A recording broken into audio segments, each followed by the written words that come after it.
if I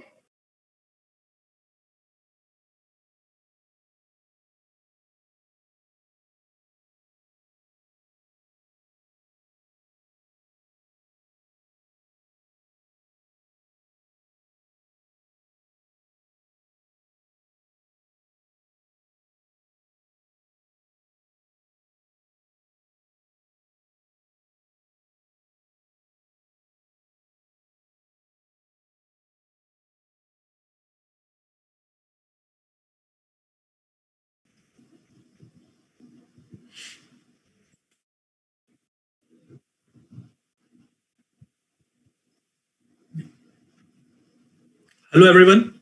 A very good evening to all of you, audience. This is Dr. Vinay Prohit this side. I'm from medical team of Lupin. I'm a pharmaceutical physician. And on behalf of entire Lupin team, I welcome you all in this special webcast on asthma and COVID-19, lessons to learn and explore on the occasion of World Asthma Day 2021.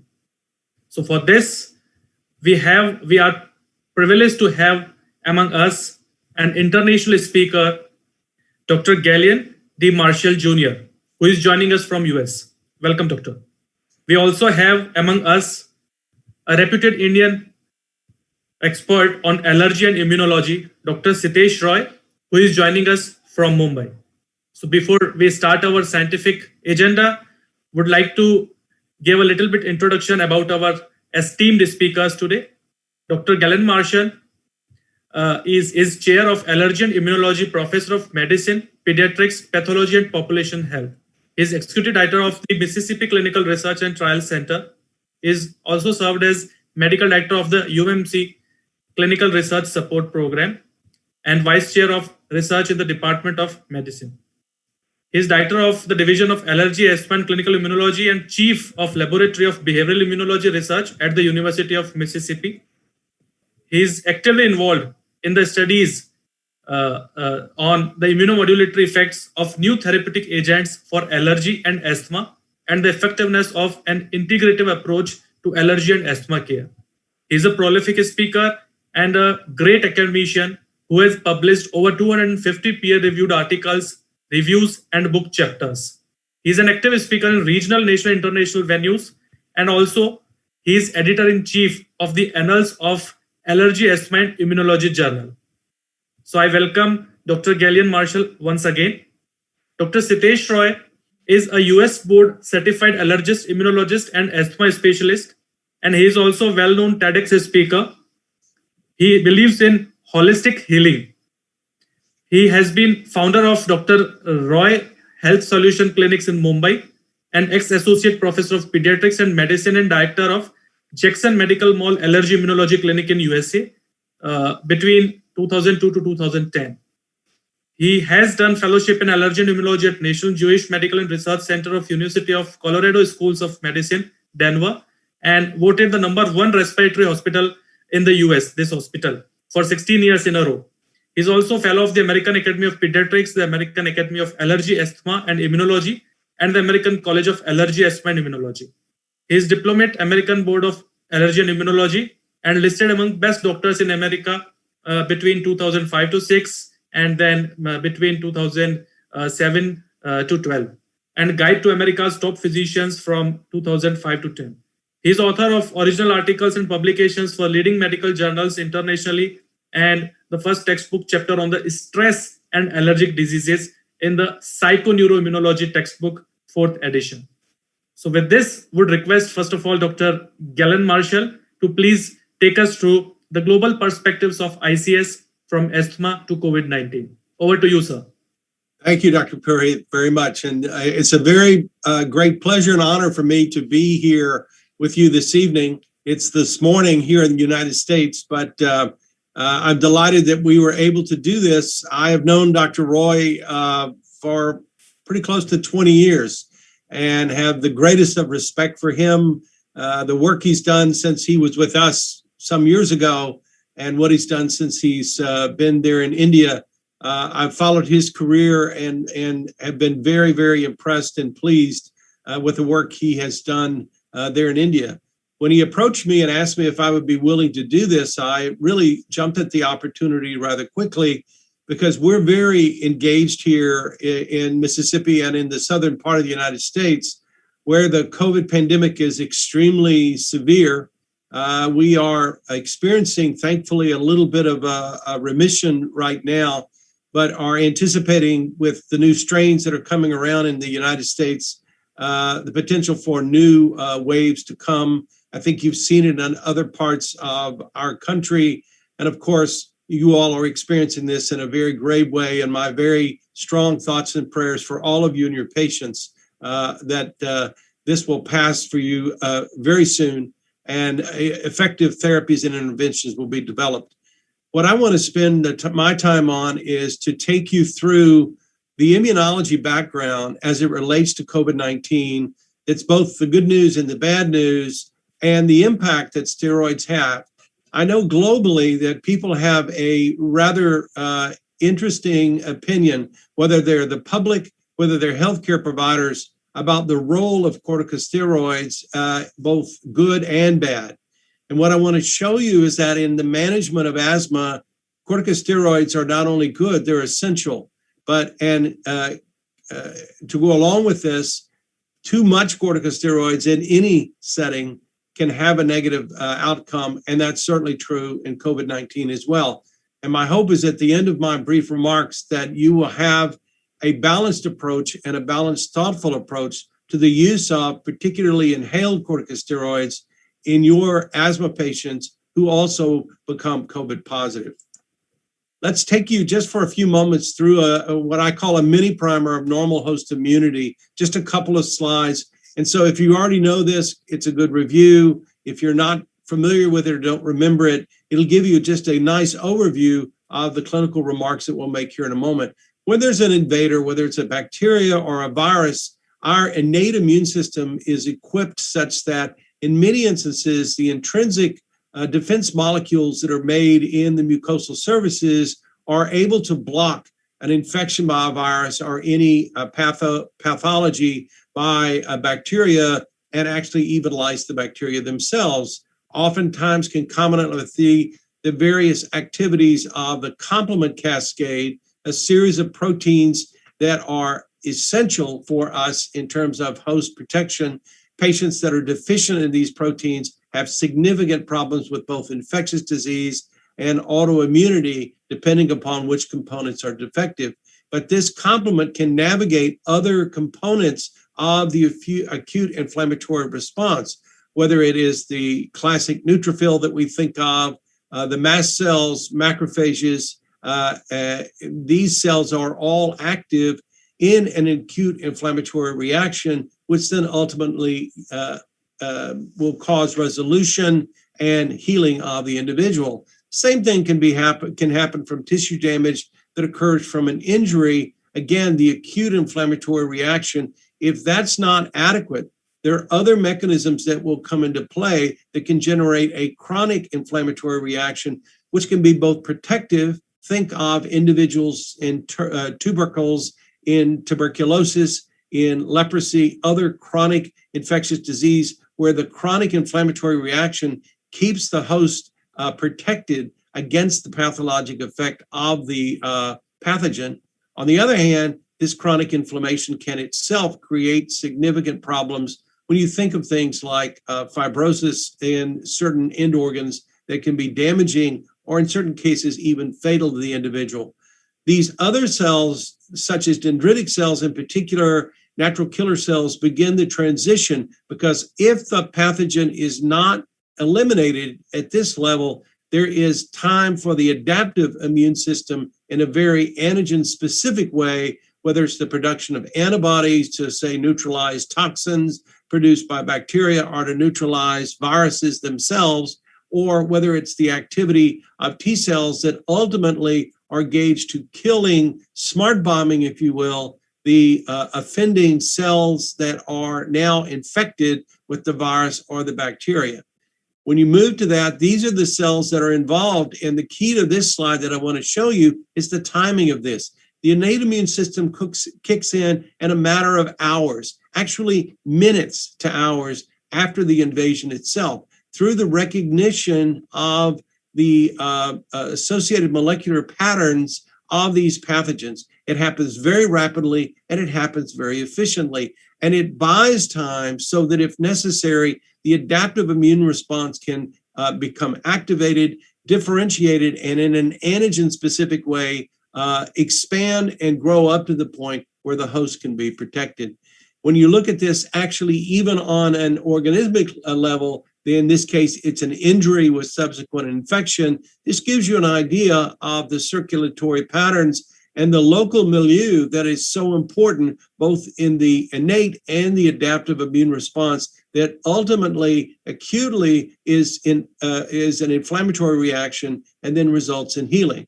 This is a very important protective response against the infection, but if it is out of balance or if it's in the wrong end organ, for example, the lung, then the end result of that healing can be fibrosis with loss of lung volume, loss of lung function, and in the most extreme situations, actually loss of life of the patient. So let's talk about this coronavirus that we now all know about, all experiencing, and are working very hard to try to control, perhaps never eradicate, but certainly control in our world as we seek an end to this pandemic. This is a sort of a nice overall overview of the immune cascades in the COVID itself. Once the individual is infected and they become symptomatic, they have mild to moderate to severe disease, recovering obviously or dying in the more severe disease. There is this balance between the protective immunity that is necessary for that recovery to occur and the potential for immune dysregulation where the acute inflammation could lead to cytokine storm that produces acute lung or other end organ injury. The lung injury can progress to ARDS, coagulopathy, multi-organ system dysfunction and failure, and ultimately death. This cartoon is to show you, clinically speaking, this is that balance that occurs. And various phases have been given names having to do with early progression of disease. And it is this balance between, and the timing that's put here, the balance between the inflammatory response that's necessary to eliminate the virus with the antibody along with it and the decrease in the viral shedding itself.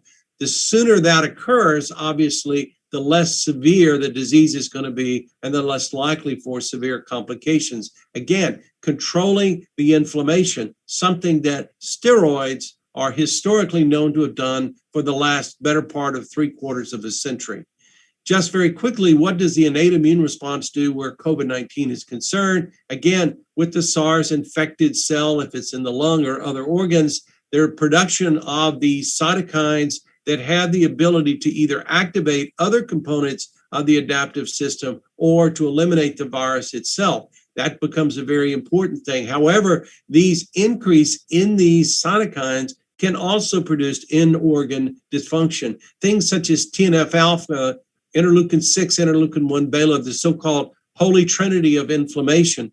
Those cytokines in the wrong concentrations in the wrong patients can be major issues that lead to development of things such as ARDS and cytokine storm.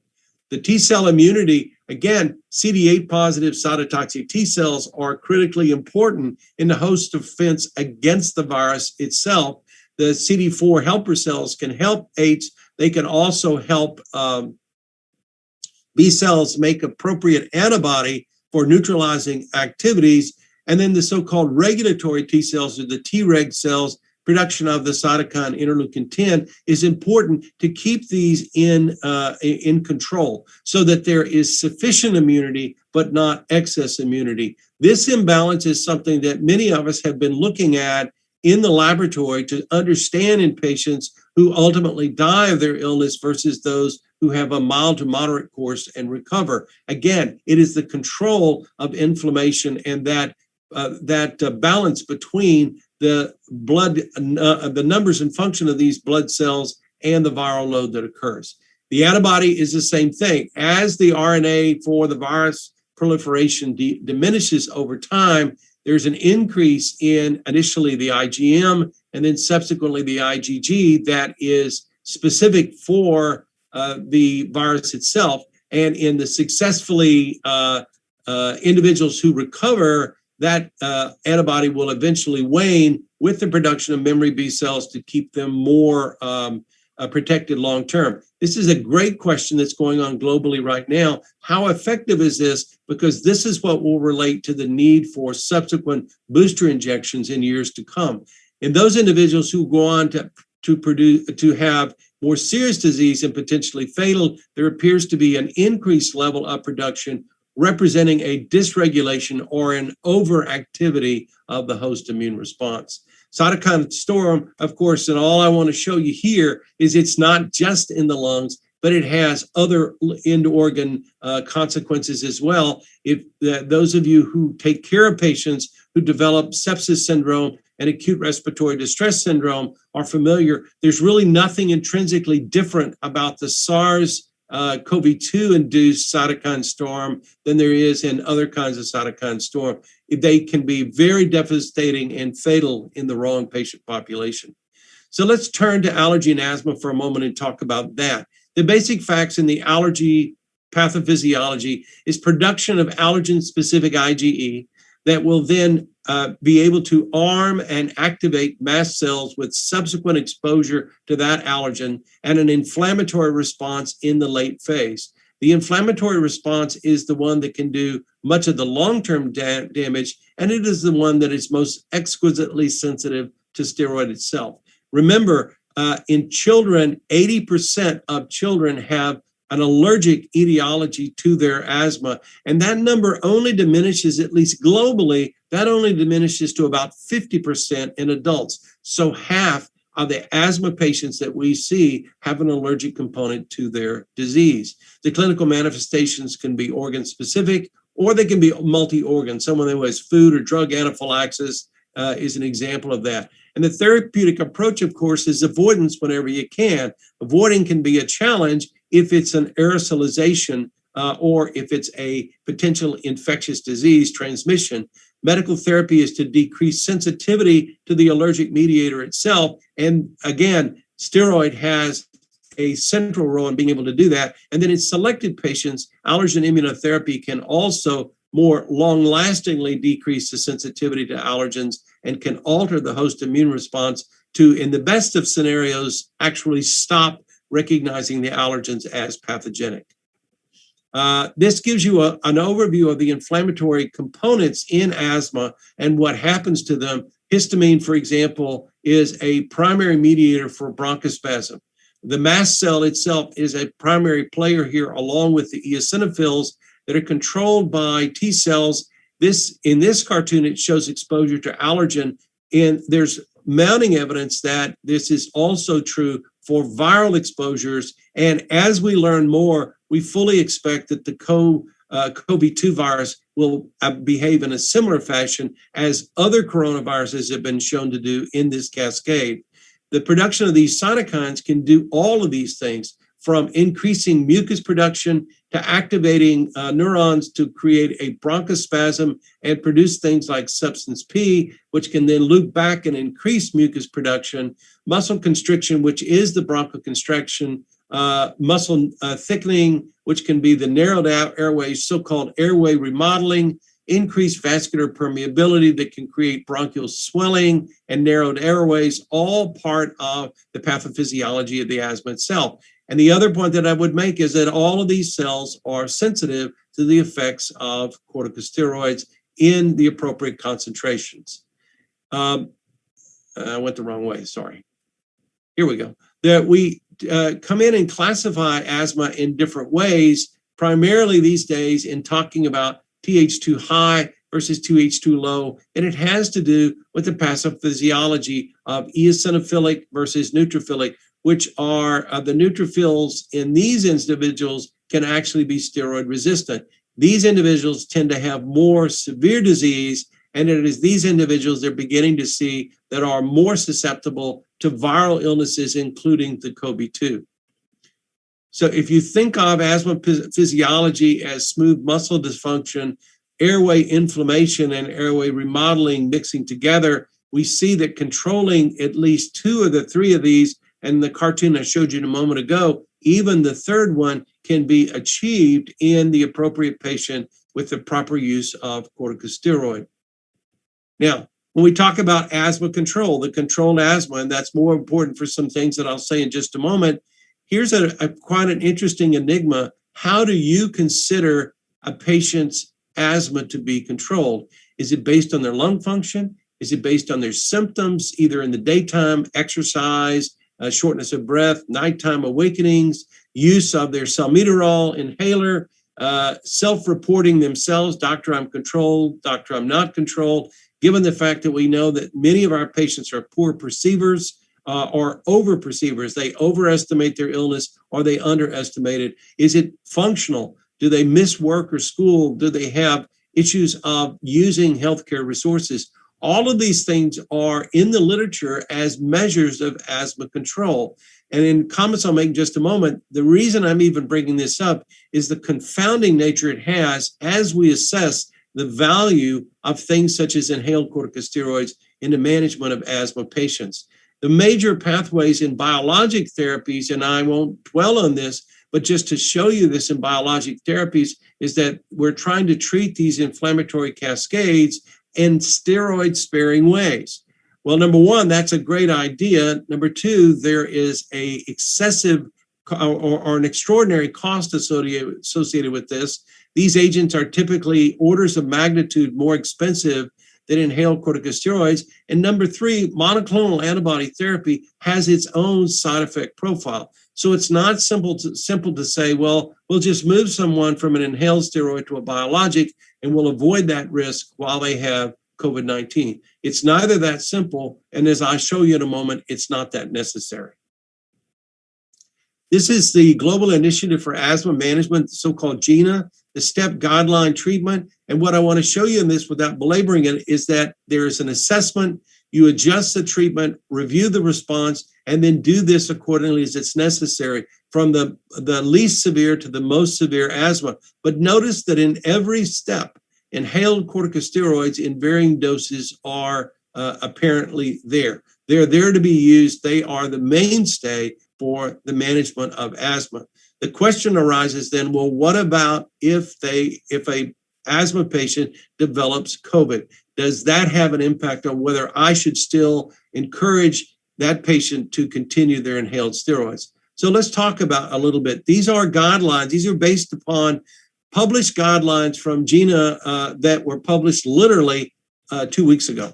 So this is brand new, hot off the press thing. The first is the risk for acquiring COVID-19 or severe COVID once infected. Asthma patients with well-controlled mild to moderate asthma. Now you see the challenge from the slide I showed you a moment ago. What do you mean by well-controlled? It means different things to different people, but if they are defined as well-controlled, they're not at an increased risk for increased infection rate or increased severe disease severity once they're infected. However, the mortality risk for asthma patients who develop COVID-19, again, with well-controlled asthma, is not increased, but there is a risk of COVID-19 death risk increased risk in asthma patients who were recently needed oral corticosteroids. I'll show you these data in just a second for their asthma, and in hospital patients that have severe asthma themselves. Let's look a little bit at this. This is a paper from Williamson done last year, published in Nature. And this is, it was hard for me to get this on the slide. And this is hazard ratios. So the further this way to the right, the higher likelihood of mortality. And this goes through, this was a paper that was an epidemiology paper looking at all the different risk factors, everything from age to race to gender to comorbidities. And I'm highlighting the asthma component here, and this being a forest plot. They're without asthma, that's the reference as the risk is, or the hazard ratio is 1. With no recent oral corticosteroid use, the risk doesn't change. But it does change with recent oral corticosteroid use. So the question then raises is that, is it the oral corticosteroid or is it the fact that it represents a patient who has lost control of their asthma, which now necessitates the use of oral corticosteroids.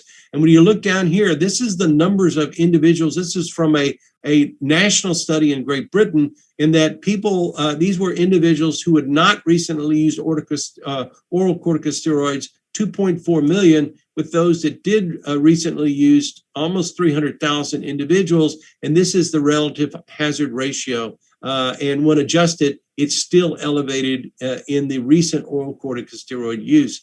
So does it represent a less controlled individual, or is it the use of the oral corticosteroid itself? This is another paper that looked at the effect of inhaled corticosteroid on mortality risk. And what I want to show you is that the only ones that showed this, if you look at this forest plot for hazard ratio, the ones that are over here are the ones that have high dose inhaled corticosteroids, which is associated with more severe disease. And for all of us that take care of asthma patients, we know that in the more severe category, the percentage of individuals who are controlled and well controlled is much less than in the moderate and the mild category. So again, is this the fact of using more inhaled corticosteroid, or is this a reflection of more severe disease that makes it more difficult for them to control and therefore more vulnerable to mortality from the COVID itself? This shows you another version of this. In the milder individuals that were using the short-acting bronchodilators only, the cumulative mortality index, this is survival curve, is greater.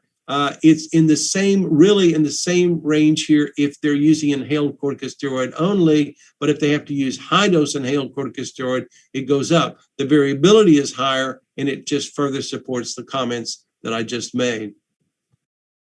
This is another paper from Bloom et al. In Lancet Respiratory Medicine, published just a couple of months ago, that looks at this in two different age populations. They looked at it in a younger one as well, but in the age 16 to 49 category, if the reference of having no asthma itself, if they're mild enough not to need much asthma therapy, they have a very low hazard ratio here. If they're treating only with short-acting bronchodilators, they're right back as though they had no asthma at all. If they're using inhaled corticosteroids, there was an argument, and it continues to be an argument, that there is actually a protective value of using inhaled corticosteroids in patients that don't have asthma. You should put them on that because it will help their COVID-19.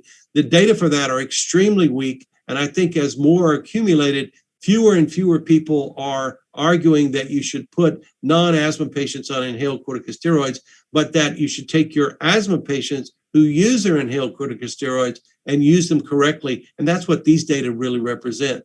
If they use the LABA-ICS combo, no adverse impact, but the most severe asthma here had a statistically much higher hazard ratio.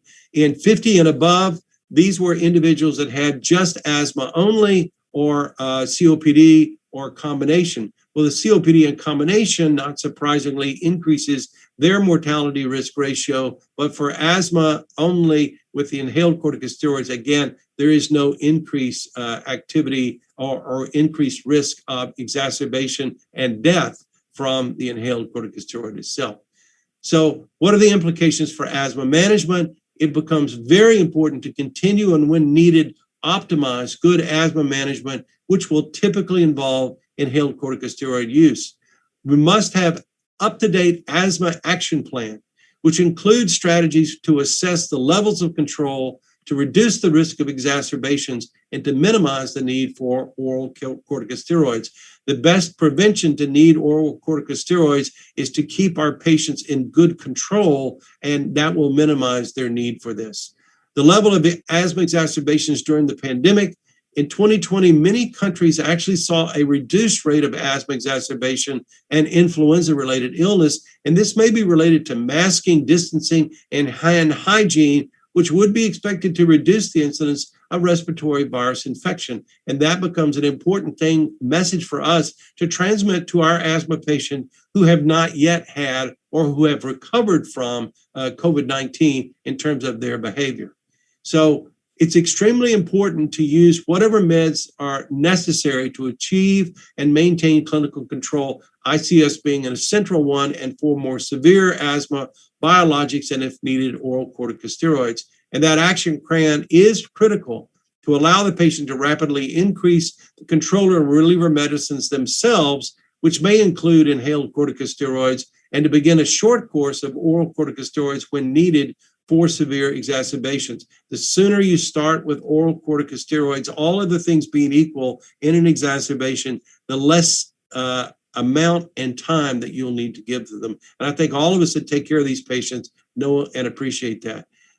Whenever possible, avoiding nebulizers become very important to reduce the risk of spreading the virus by aerosolization. So in summary, we can say that COVID-19 is a potentially devastating disease, particularly in patients with immune-compromised states. However, patients with asthma are not more likely to develop clinical COVID than patients without asthma, and further, well-controlled asthma patients are not at increased risk for severe or fatal COVID-19.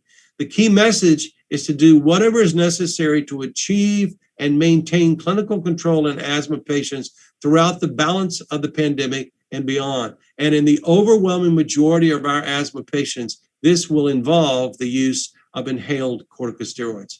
And with that, I thank you for your attention, and I'll turn it back to the moderator. Thank you so much, Professor Marshall, for this very informative and interesting session, very to the point. With this, we move on to the second session by Dr. Sitesh Roy, who is going to speak on asthma management, changing guidelines in COVID times. Over to you, Dr. Sitesh.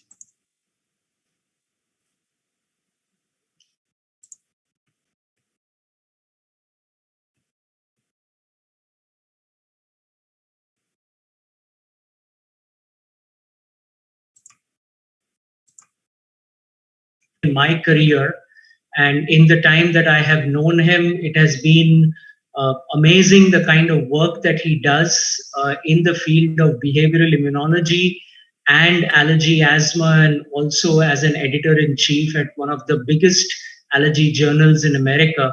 So again, Galen, really a big thank you for accepting my invitation and being here with us today.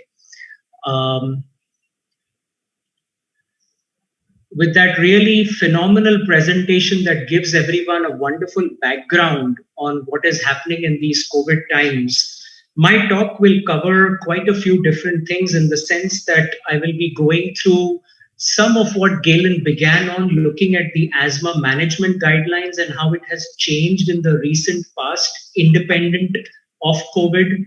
Subsequently, I will also look at how the presence of COVID has changed how we are practicing the entire evaluation and management of asthma in these days, and then ultimately kind of come down to a little bit of an international, global, and local perspective on how COVID is being managed in these times in India.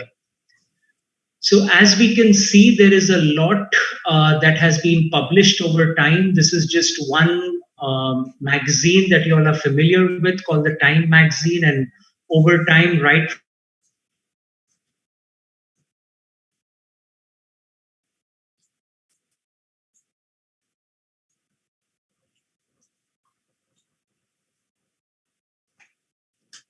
thing that has been really phenomenal, and it's interesting to know that asthma, which affects about 4.5% of the world population, that's estimated, is also currently, as of now, with the data that's available, about 155 million people affected worldwide. That would make it about 2% of our world population. So, and if we say that 2% are known to be affected, I think anyone who knows this disease and understands its asymptomatic transmission would say that probably easily 20% or maybe 15% of the world, several fold higher, has already been exposed to the virus. We know that the beta coronavirus family, the SARS-CoV-2 virus, has predecessors, the SARS in 2002-3 and MERS in 2011-12. But clearly SARS-CoV-2 did something that was very unique in the sense of being highly stable regardless of the environment and the temperature around us. which has been really uncharacteristic of coronaviruses, which have been mostly temperature sensitive viruses in the past, with bigger outbreaks during the winter seasons or the cold weather. But this virus has not cared for the temperature, the weather, or any of these factors to a great extent. The asymptomatic transmission really set it apart from SARS and MERS, which were mostly transmitted by very symptomatic people to others.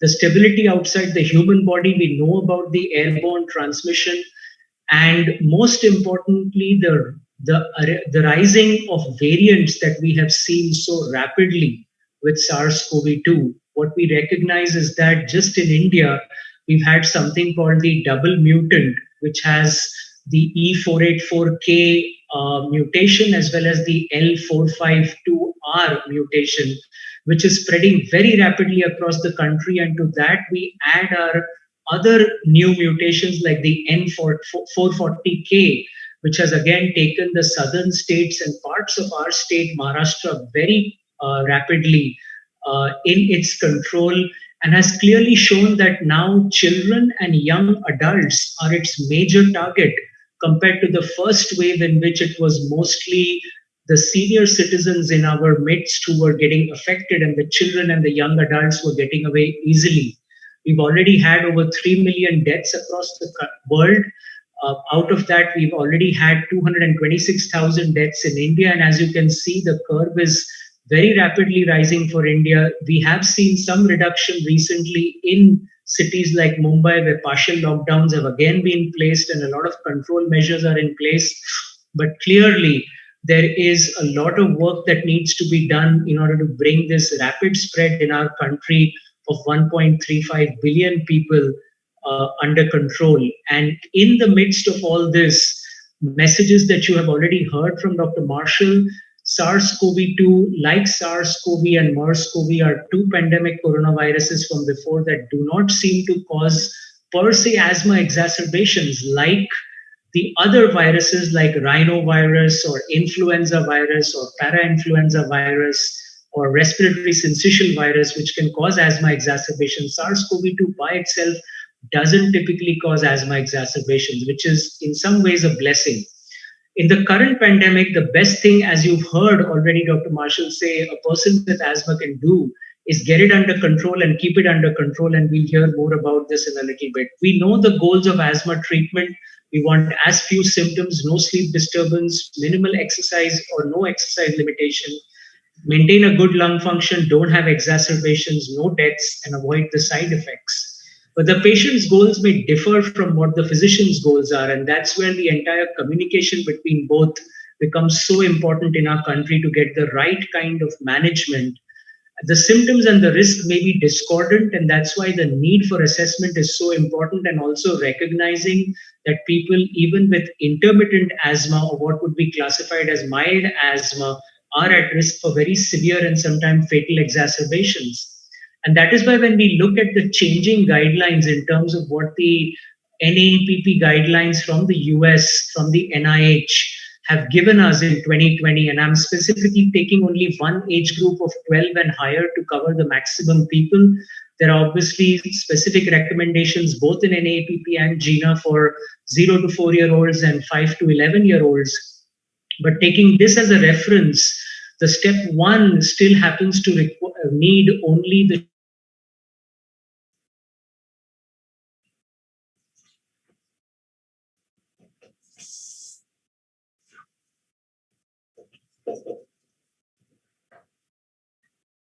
our daily leukotriene receptor antagonists with concomitant use of some of the other agents that we see, which are not always very commonly used in India per se. The specific areas to note within these guidelines are in the sections where we look at step 5 and 6, the use of biologic agents has specifically been put in. We also see that there is a very clear indication that where it is recommended, the use of allergen immunotherapy to desensitize people, especially with house dust mite allergy, has been specifically mentioned in the guidelines. And I think that goes to show especially with subcutaneous immunotherapy. It hasn't had very strong recommendations for sublingual on these guidelines, but clearly goes to show that there is a changing trend and a changing nature of asthma management that we are seeing lately. Clearly, biologics are reserved only for the severest of our patients, but definitely have a role in the middle three steps. It's all about ICS, LABA, and now with the addition of the long-acting muscarinic antagonists, we have the LAMA agents that can be added in step 3 and 4 and 5, which can give a big boost to the management of asthma in our patients. Now, when we switch over to the GINA 2021 guidelines, there are some very unique things that become important in this section. And when you look at step 1 and 2 in GINA, you will see that as needed low dose ICS formoterol combination comes into play, which is a difference from the NAAPP guidelines. So on the two sides of the Atlantic, we see a little difference here. There it is ICS and SABA used as needed. Here we have ICS with a long-acting beta agonist called formoterol. And the reason behind this is what we have seen from all the data generated with SMART therapy, where ICS with formoterol combination, budesonide formoterol combination, used as a maintenance therapy as well as a reliever therapy, has shown that by keeping the steroid dose within a controlled limit, you can get better management of the asthma. And hence the GINA guidelines went on to say that you could either use ICS formoterol in the step 1 and 2, or you could take an ICS with a SABA whenever you're taking a short-acting beta agonist because you're in the mild or intermittent group which has asthma. And I think these are important messages to get across to people, because again, with this kind of management, the chances that the patients would have a severe or a life-threatening exacerbation, which is possible amongst intermittent and mild asthmatics in the right scenario, can be avoided. The reason for using these combination, as you can see, severe exacerbations can occur in mild asthma. ICS is highly effective in mild asthma, but patients are poorly adherent to ICS alone.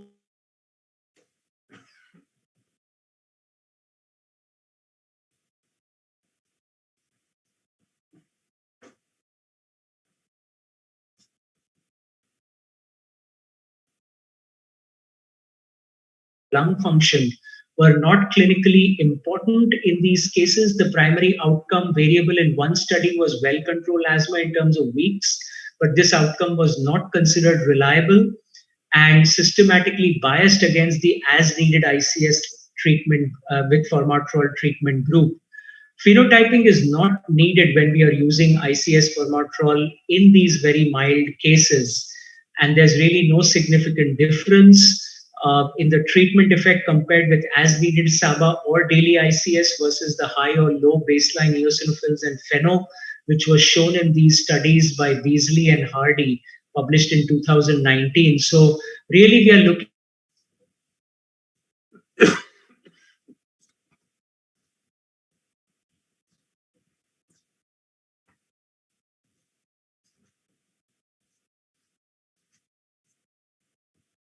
an arbitrary evidence. It's not really strongly evidence-based. There's no plausible mechanistic difference between both.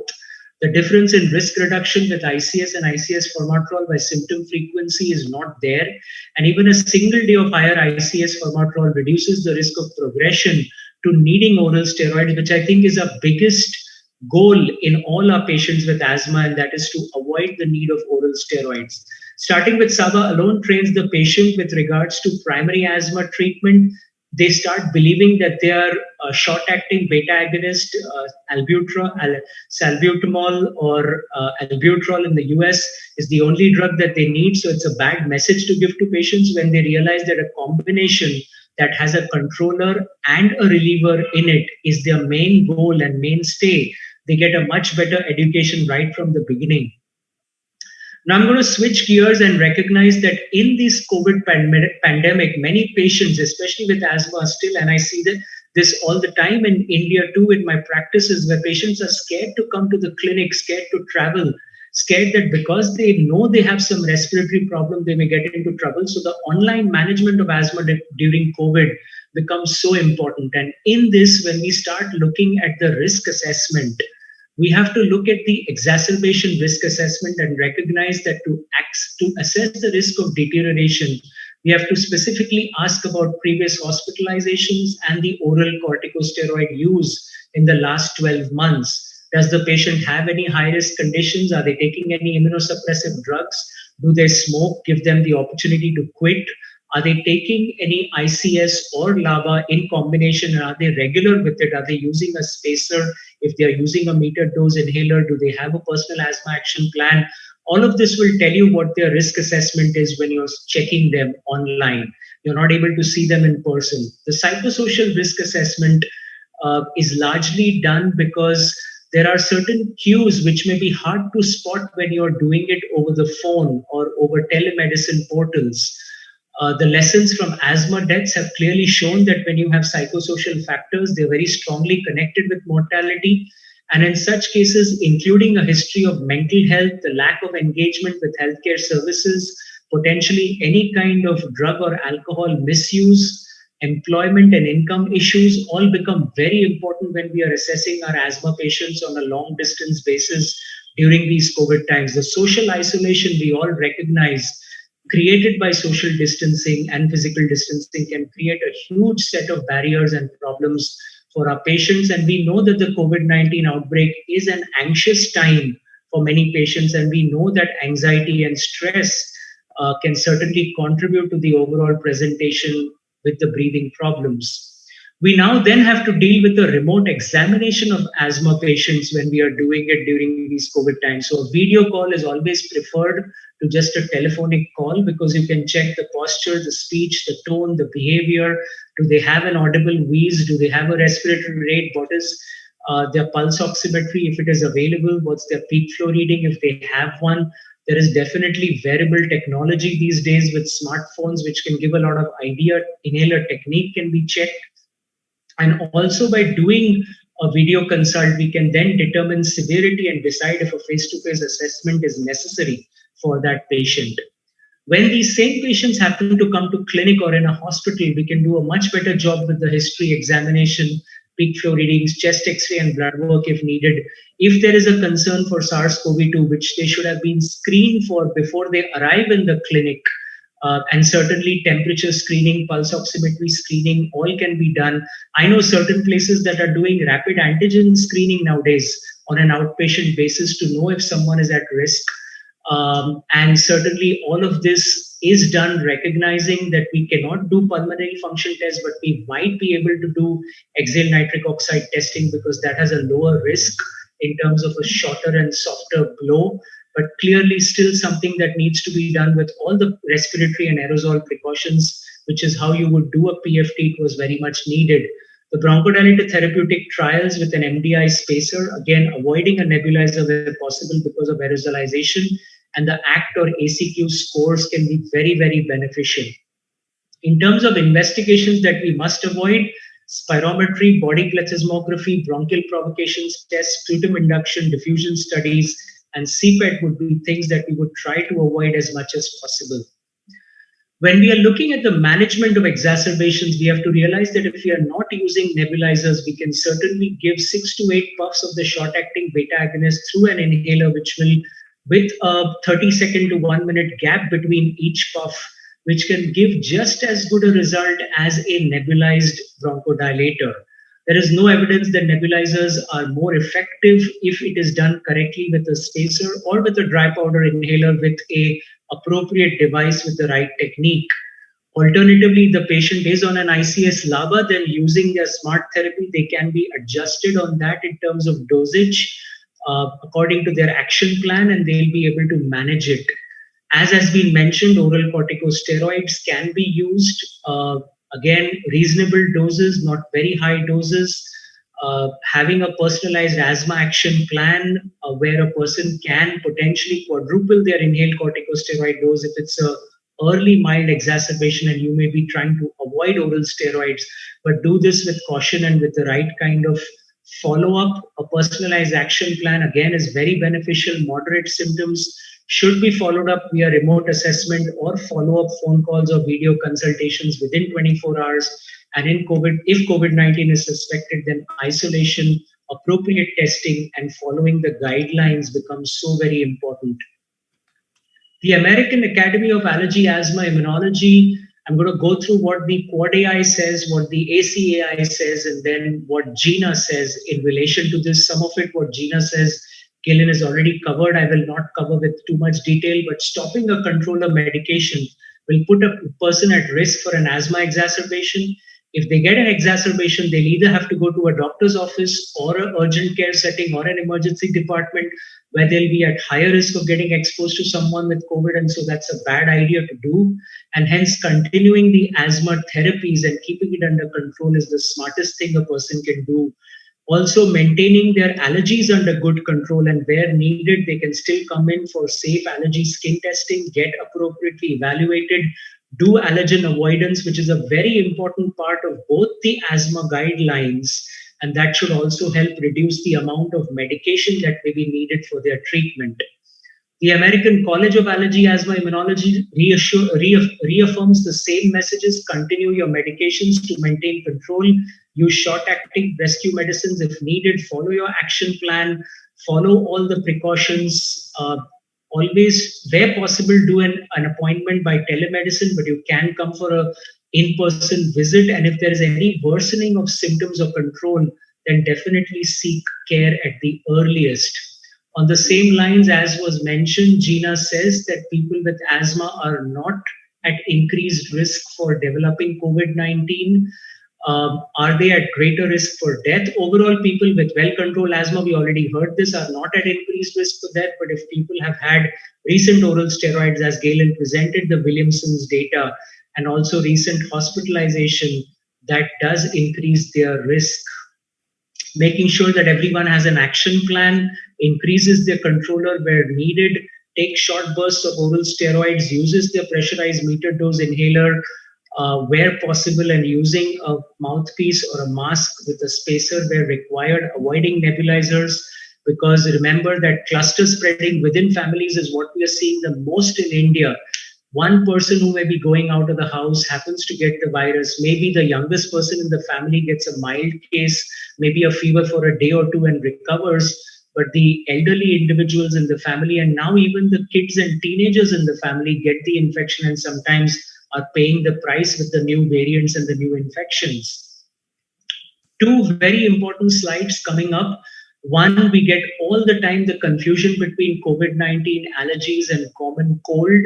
And I think some of the features here, which we see for allergies especially, we do not commonly see loss of smell or taste with allergies. It may happen if someone has polyps along with their allergies or have severe allergies in the midst of an exacerbation. What we do have to realize, it's mostly sneezing, itching eyes, runny nose. Itchy eyes and sneezing are not common symptoms in COVID-19. So differentiating this becomes very important in identifying who needs better management of their allergies or evaluation of their allergies, and who needs COVID treatment or evaluation. Fever, cough, shortness of breath, we recognize these are not very common symptoms with allergies. Sometimes we will get some fever, cough with influenza or common cold, sometimes a fever, mostly just cough and upper respiratory symptoms. But recognizing all of this and knowing that there are some differentiating features between COVID-19 and allergies and asthma will really help us manage our patients better. Because I recently had a case of a 35-year-old male who I've been following for 7 years as an asthma patient, who has a typical exacerbation in the summer months of his asthma, came to me after having seen two of his local physicians, after having had a negative RT-PCR test, and having taken azithromycin and anti-allergic medications, complaining exclusively of extreme fatigue and just feeling like he has no energy to even breathe. And it was within no time that we sent him for a high-resolution CT scan of the chest, and he had frank COVID pneumonia. So recognizing that RT-PCR and rapid antigen tests can miss these diagnoses, and we have to have a high level of suspicion, and recognizing that cough and shortness of breath are common symptoms between asthma and COVID-19, but typically just asthma won't give you fever, chills, body aches, diarrhea, sore throat. headaches, runny nose, sneezing, itchy eyes, unless you have concomitant allergies with it. And so if you have allergy and asthma both in the spectrum, then it's really the fever, chills, body ache, diarrhea that may set it apart. But again, we know that people with asthma are more prone to getting viral infections, but we saw that they are getting less of influenza, less of other viral exacerbations because being home, not exposed, getting exposed to school, getting exposed to other children who then bring viruses back into the house.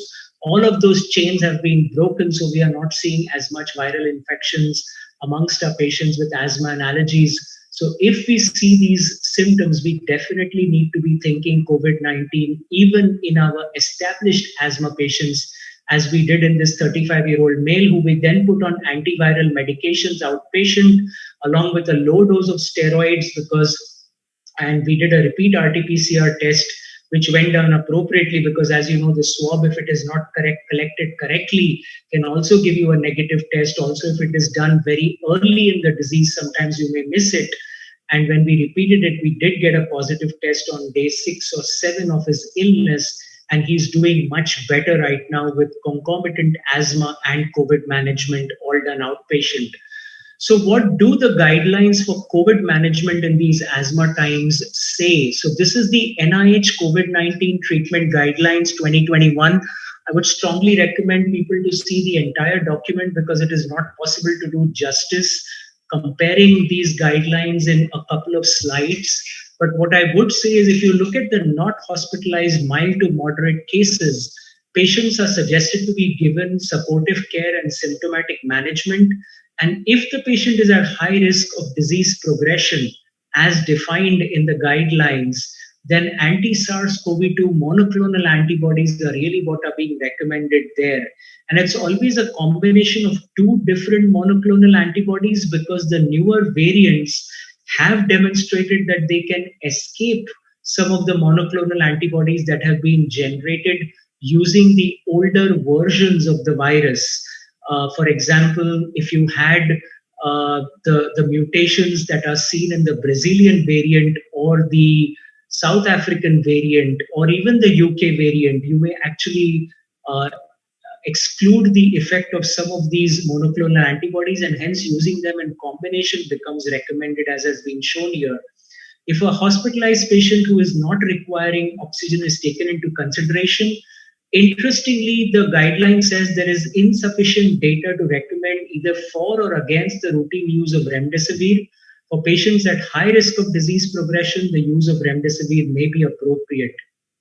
When we look at hospitalized patients requiring oxygen, once again, remdesivir for patients who require minimal oxygen support, also DEXA plus remdesivir for those who are requiring increasing amounts of supplemental oxygen, and then DEXA primarily for people when the combination with remdesivir cannot be used or is not available. When we look at hospitalized patients who are requiring oxygen delivery through a high flow device, there primarily dexamethasone is used. In some patients, remdesivir. What we have to remember is the antiviral drugs always work when they are started early in the disease.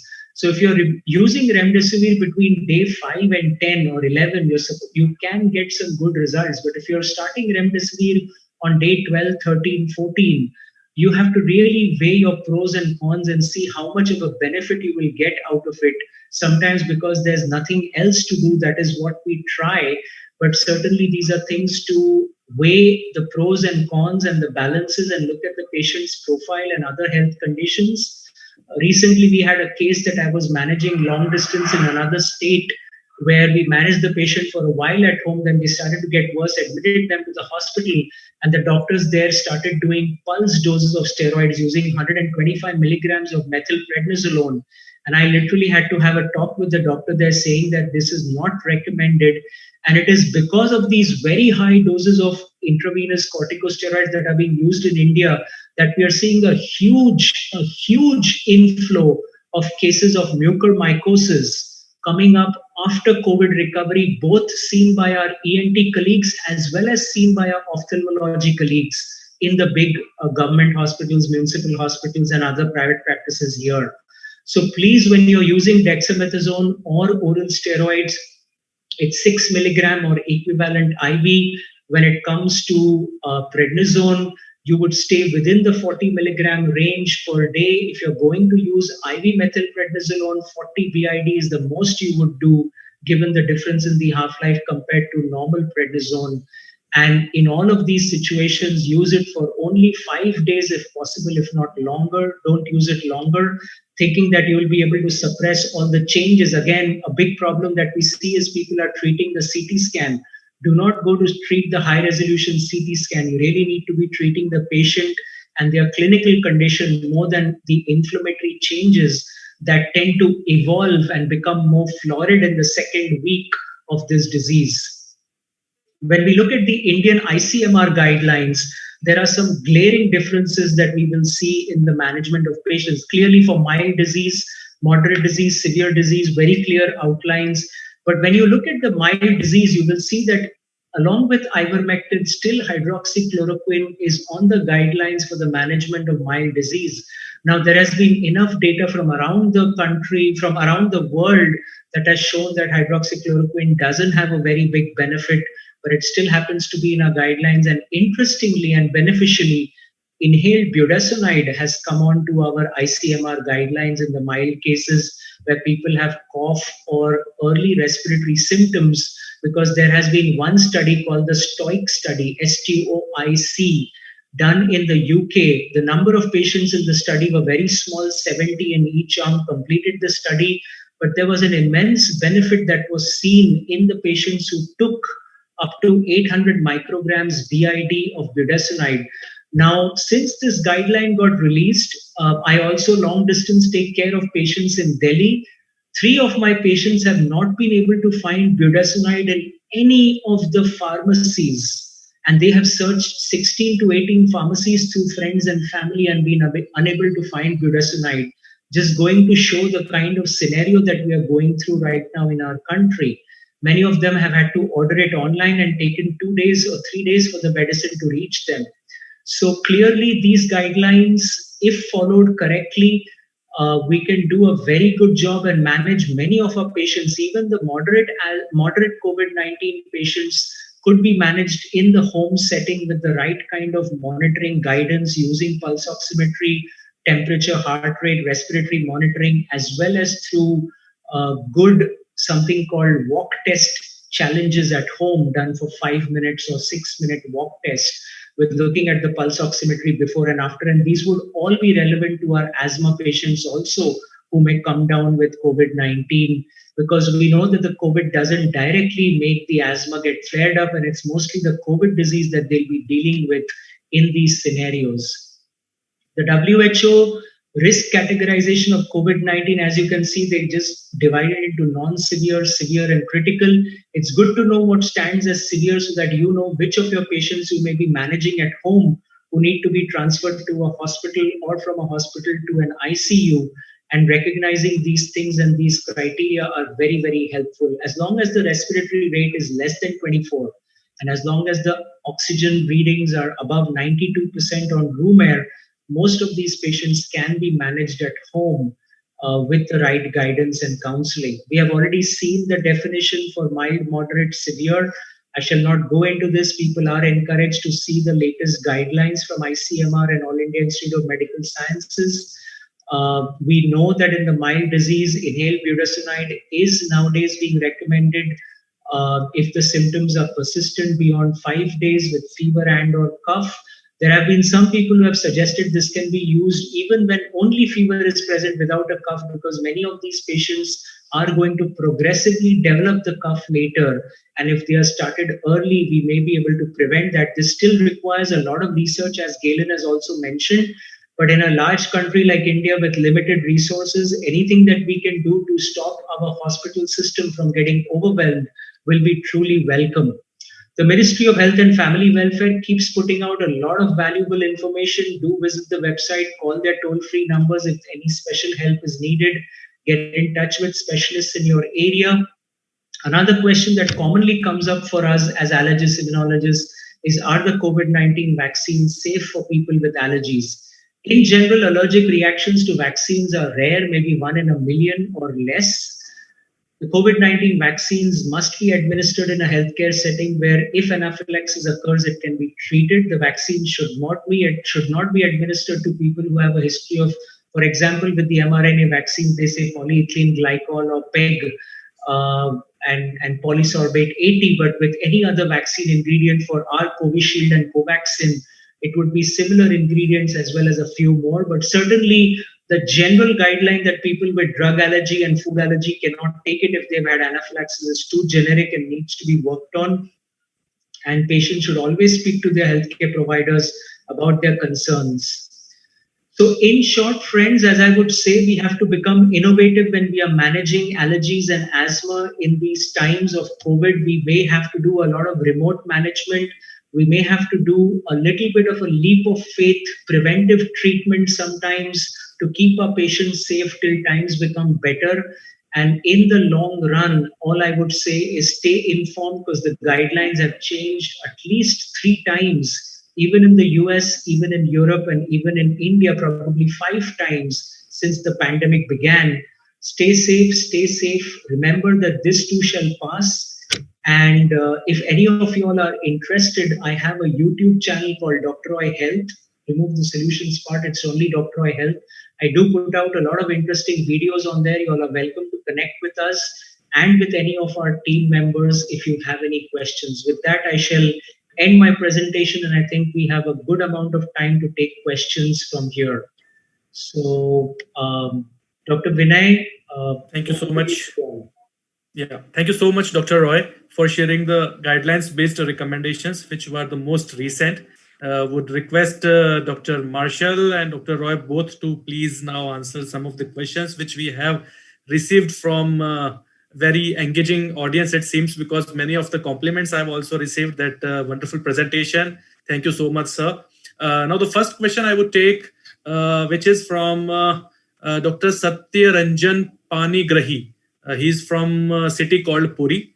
So to Dr. Marshall, we have a question that during the COVID-19 pandemic scenario, is it better to go for oscillometry in place of spirometry? I think it's an excellent question. The issue with oscillometry, at least in the United States, is that it hasn't been used very much in the annals. And Satish told you that I've been able to lead the annals for the last 16 years. This is my last year, by the way. I'm retiring at the end of the year. After 16 years, it's time. But there's a nice paper that'll be coming out later that shows its utility, particularly in children, and because of the issue. But the whole premise, as Satish was going over this again, and several of us have talked about, the idea of oscillometry has an intrinsic value to it because of just tidal breathing that's done as opposed to forced expiration. The argument about it is that there are not that many people that have the instrumentation yet, and certainly in the primary care offices and in the regular specialist offices in the community. And the second is that there's still some discussion about the assessment of obstruction versus flow using oscillometry as the measure as opposed to the classic spirometry. So we're not seeing the same thing. So my attitude, personal attitude for this has been because we have now very good instrumentation that can do home-based peak flow and FEV1 with a relatively high accuracy if they're taught properly. They're doing it at home, so there is no risk outside the home. I mean, if they're sick at home and they're isolating from quarantining from the rest of their family, that's fine. They can do it wherever that quarantine is. They don't need a lot of space. They don't need a lot of extra equipment, and they can transmit that information. And some of them are Bluetooth equipped, so it gets automatically transmitted to the provider to see how the individual's doing. So yes, if someone has access to oscillometry, and secondly, if they are experienced enough that they can, in their own minds, put the oscillometry measures and the spirometry measures in the proper context, I think that might well have a value that from a safety standpoint that would make it superior. Whether or not that translates to practical use, I think depends on the things that I just mentioned. Thank you, Professor Marshall. Dr. Roy, would you like to add something from Indian perspective? Yeah, Vinay, two things I would add. I completely agree with what Galen said. The cost factor is what I would like to add. Exhale nitric oxide, which I also said is a good option sometimes to measure the allergic airway inflammation and know whether you're dealing with that form of asthma and is it under control or not. Those machines are easily in the range of 4 to 5 lakh rupees in India. I recently got approached for an office-based oscillometry machine that has recently been introduced here from the UK. The cost quoted to me was again 6.5 lakh rupees. So these are not cheap machines. These are not widely available. As Galen mentioned, there are still certain things we are working out between restriction versus obstruction versus flow that we need to better understand when we are assessing these patients.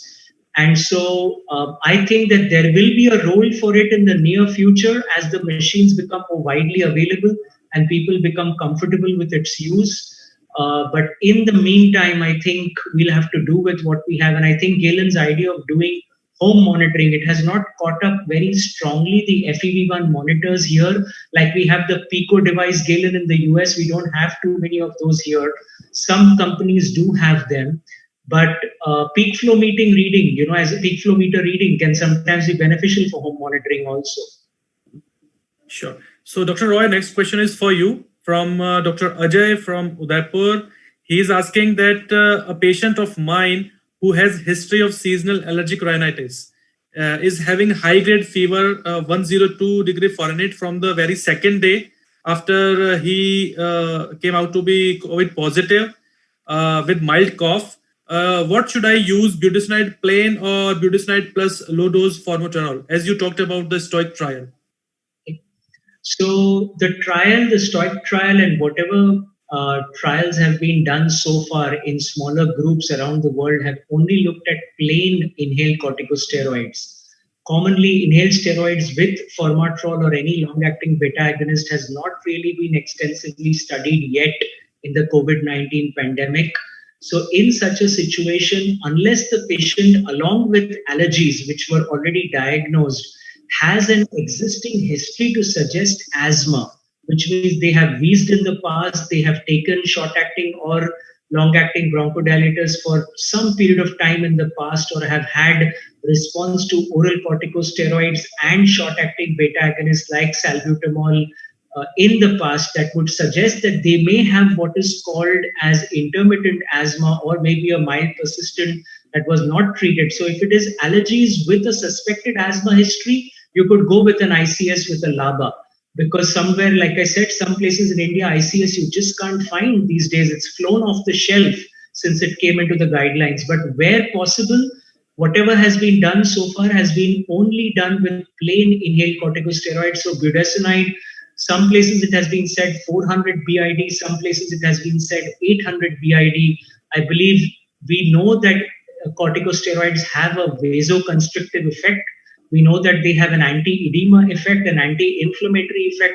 For what it's worth, and given the very difficult shortage of beds and hospital beds these days, I think using it may not be wrong in this patient, just the ICS alone. If there's history of asthma, then ICS with LABA would not be wrong. Sure. Thanks, Dr. Roy. Professor Marshall, we have a question from Dr. Amit Bhargav from Mumbai. He has a question on asthma, that why is every allergic cough presumed to be asthma until proved otherwise, especially in UK and some other countries? It seems to be an unfair practice since ICS is likely to be overused or misused in children. I'm internal medicine trained, but I absolutely 100% agree with your concern. And historically, and my disclosure is that Dr. Roy is pediatrics trained, and he taught me a lot of pediatric allergy and asthma over the years. And our oldest daughter is a general pediatrician in Texas, another state here in the United States.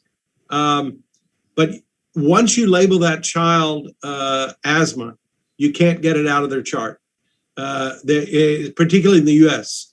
It's in there for life, and it disqualifies them from certain occupations. For example, currently, the U.S. Astronaut Corps will exclude an applicant who has a history of asthma, a life history of asthma. Secondly, the last thing you want to do is hang a diagnosis on someone that has a viral-induced bronchitis that makes them cough, and they get another viral-induced bronchitis and it makes them cough. They get another viral-induced bronchitis that makes them cough. Excuse me. They respond to asthma medicines. That's fine. They have a viral inflammatory bronchitis, but they don't have asthma. But you call them that, and then they go into remission. After they're 2, they never wheeze again, and they never really cough consistently. Did they ever have asthma in the first place? So I absolutely agree. It should not be. But the other extreme of that is that if, in fact, you have a child, and I think that's the specific here, but it could be true for a new onset adult as well, and they're having coughing, and it otherwise matches some of the other characteristics of asthma. That is, they tend to cough worse at night. They tend that the cough will wake them up from sleep, but during the day, maybe they don't have that much trouble unless they get up and try to move around too much. And they're doing exercise, a lot of exercise. The exercise can be going up a couple of flights of stairs, and they cough, cough, cough consistently.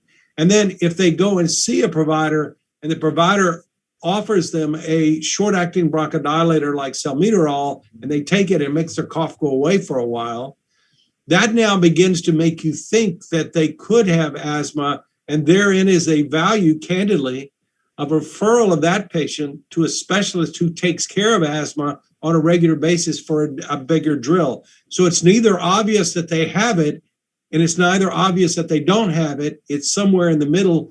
There is where the value of a specialist colleague can be of use. Right. Thank you, sir. So we have another question from Dr. Jai Prakash Saraswat from Jaipur.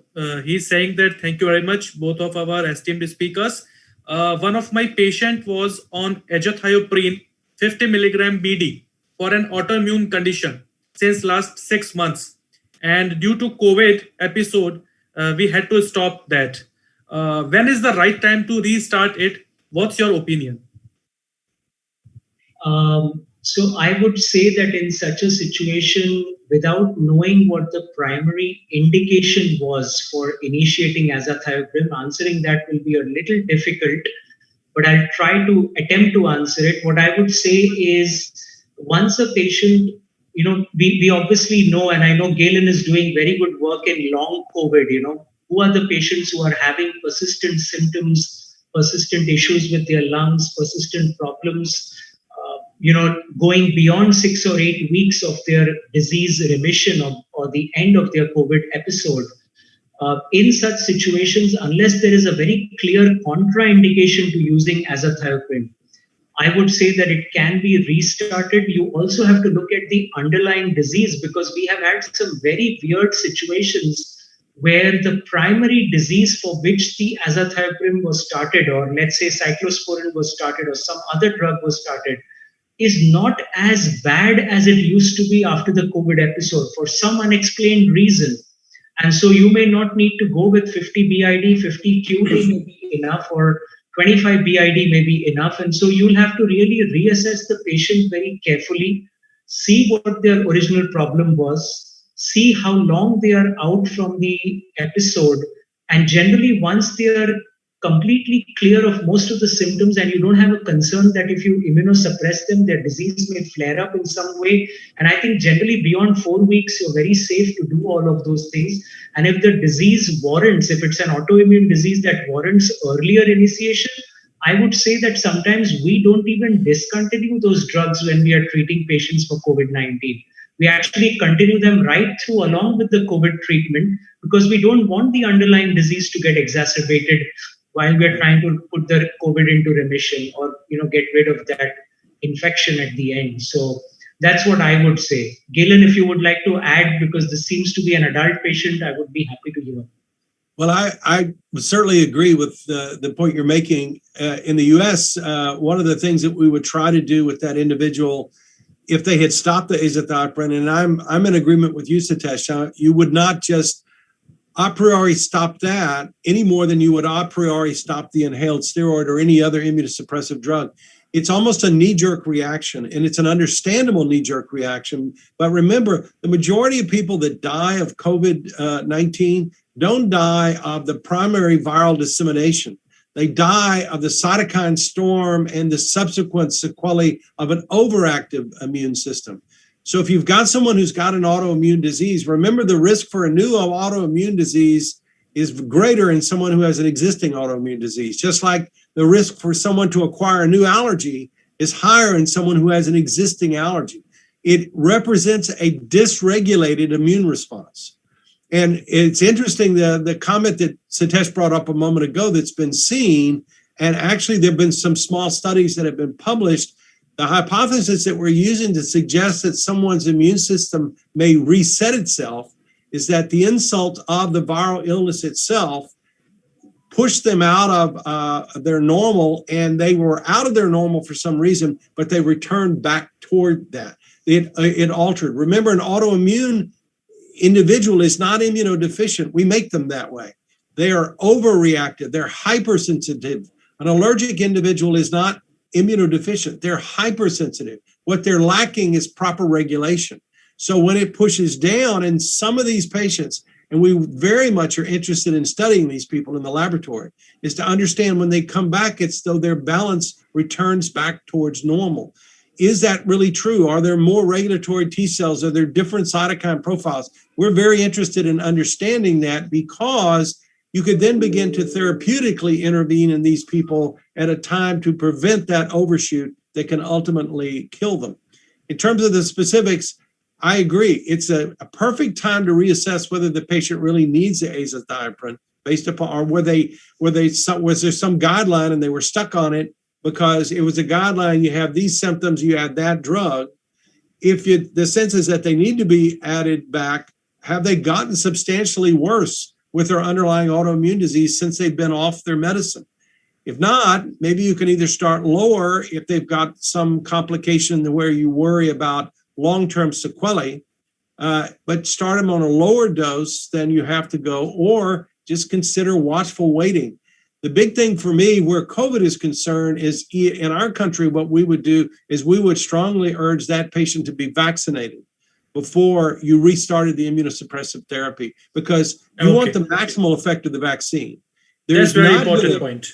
Yeah, there is not good evidence. There is not good evidence in the world literature that I'm aware of, at least the English literature that I read, is that the idea that you are going to suddenly have deregulate or exacerbate someone if you give them any of the existingly available COVID vaccines, whether they're messenger RNA-based, vector virus-based, or the future protein-based ones.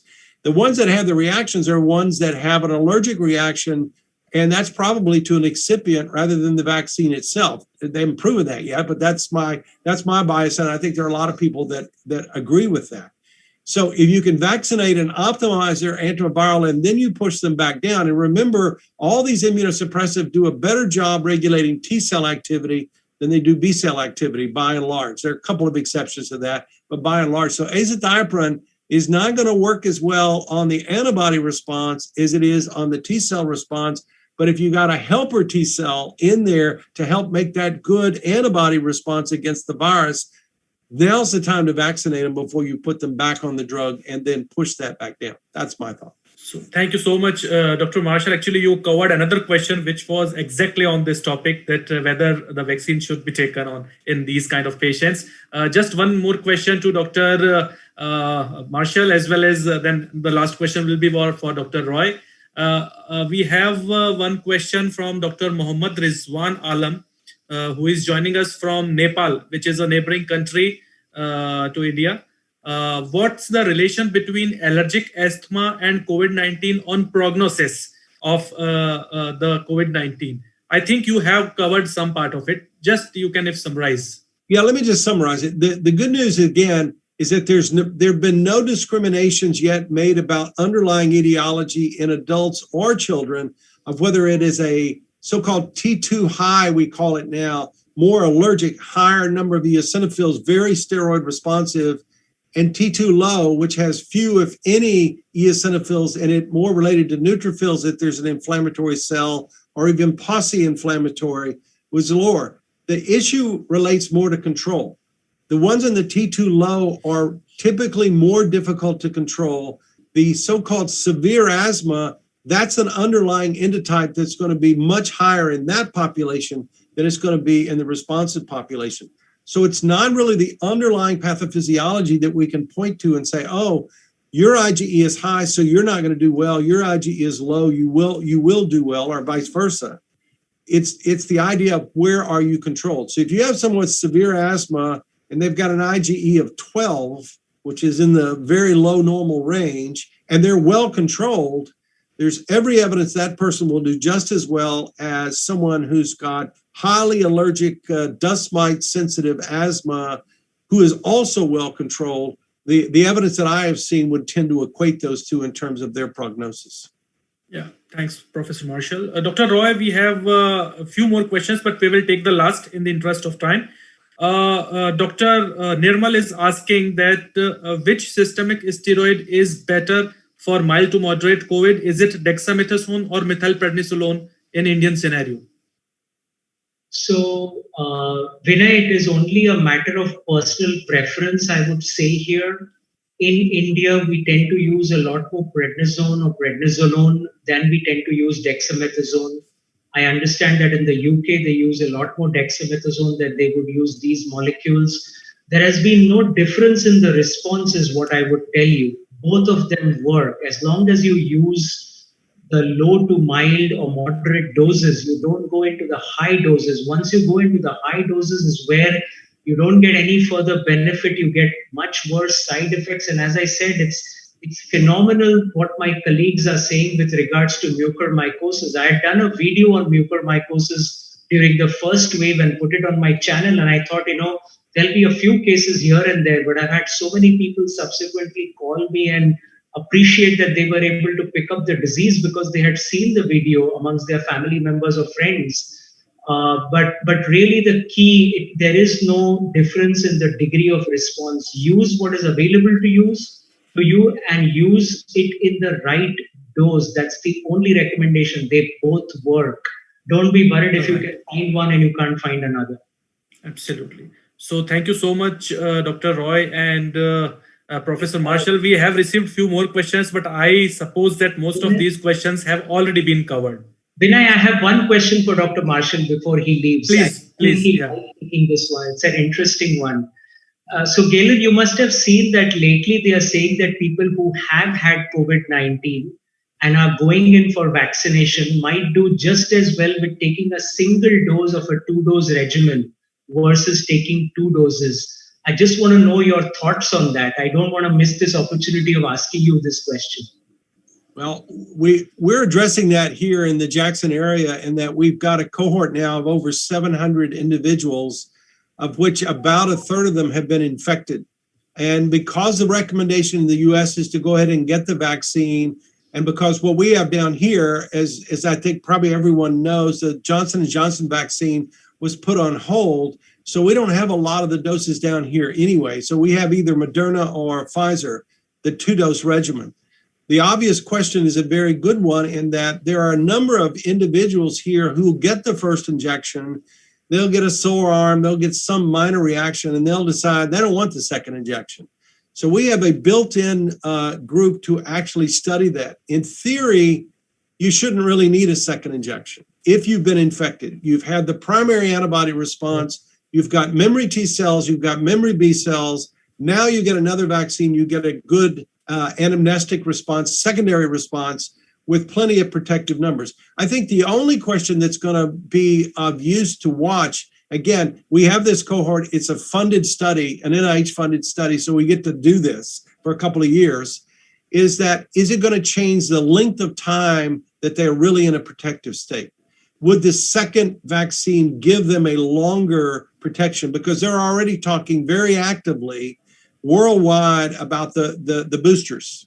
Yes. And they're going to start with the older, more affirmed individuals. And I've reached that, at least the older part. I don't know about the affirmed part, but I've reached the older part, and that we're going to get the first shot at it because we are immune compromised with immune senescence. And we're going to be able to address that question. But my response to people right now is that it's not likely to harm you to get that second injection. Whether or not it's going to move you even further into the category of protection is probably not the case. It's not going to make you more protected, but it could make you protected longer.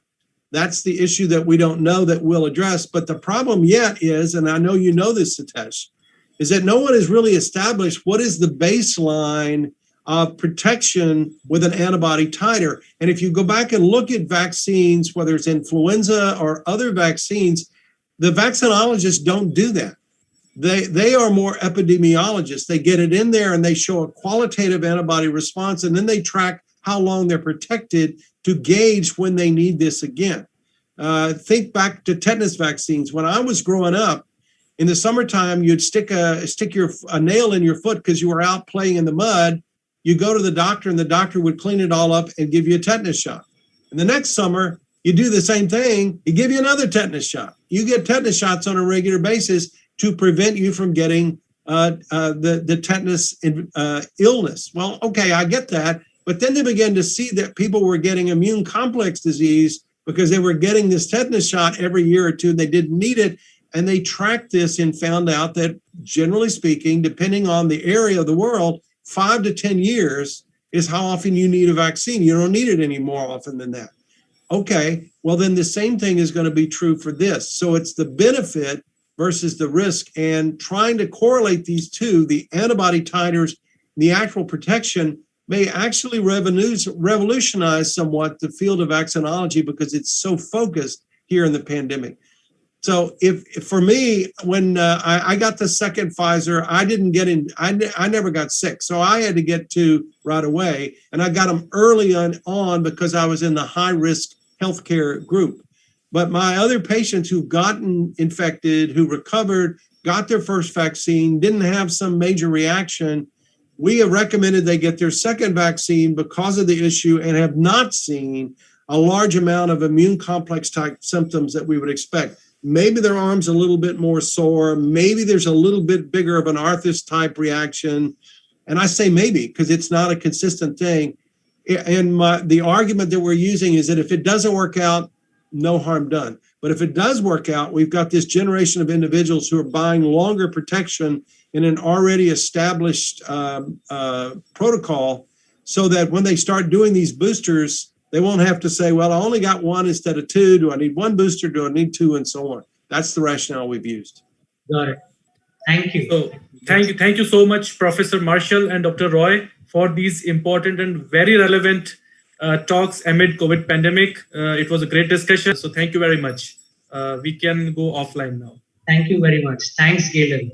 My pleasure. Good to see you, Satish. Take care. Have a nice day. Bye-bye. Thank you, sir. Thanks, Satish sir. Thank you. Thank you, Dr. Vinay. Bye-bye. Have a nice day. Bye-bye. Good night.